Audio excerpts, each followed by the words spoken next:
Wilujeng enjing sadayana tepangken nami abdi Fiorentina Jeffrey Francis Samosir ti kelas 12 IPS 1 nomor absen 8. Di dieu abdi bade nampilkeun monolog Embrehan Hate karya Mehmet Munandar.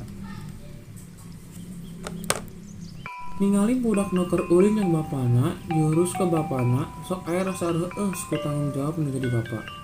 Oge rasa sirih ningali marehna aya keneh kasempatan jeung ngabagjakeun kolotna. Teu kaos urang, geus ditanggalkeun disaplak Abu Cacamba. Urang apal, loba jelema nu saprek lahir geus eueuh bapaan, atawa ti umurna leutik keneh ge. Bapana geus eueuh. Budak yatim nu pikeun nyarien batur. Tapi cek urang, mending kitu sakalian. Lainna urang syukuran, urang milih kitu lantaran budak leutik moal ngarasakeun nyarina hate ditinggalkeun ku bapana.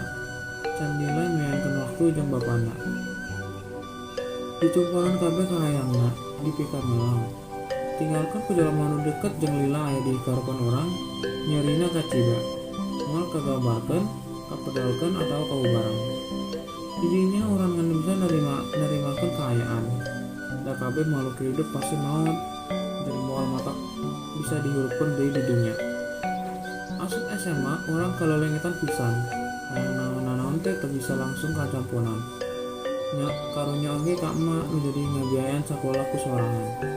Hiji mangsa si bapa pernah ngomong ieu, "Jam, jadi laki-laki mah kudu kuat, kudu bisa ngalewakeun nanjak nuruna kahirupan." Saharapan pasualan nu pasaumana alus, jeung ulah poho kasyukuran anu kawasa.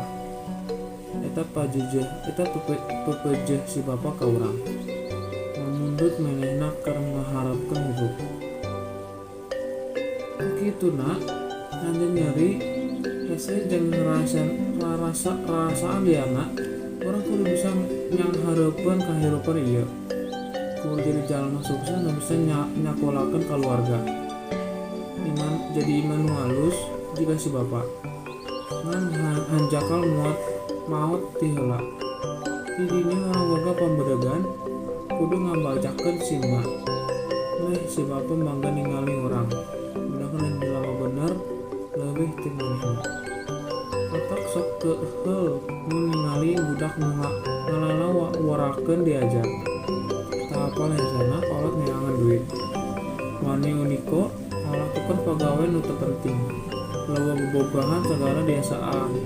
Padahal mah mumpung kolot di dunia aya keneh bisa keneh ngabagjakeun kolotna. Da kolot mah tara minta naon, ngan minta diajar sing bener sareng jeung jalma nu leuwih sukses marena. Ngan kitu gampang sabenerna mah jadi budak teh.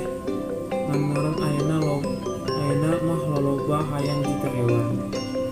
Hirup ku harlodin, istilah mah paeh we eueuh manfaatna.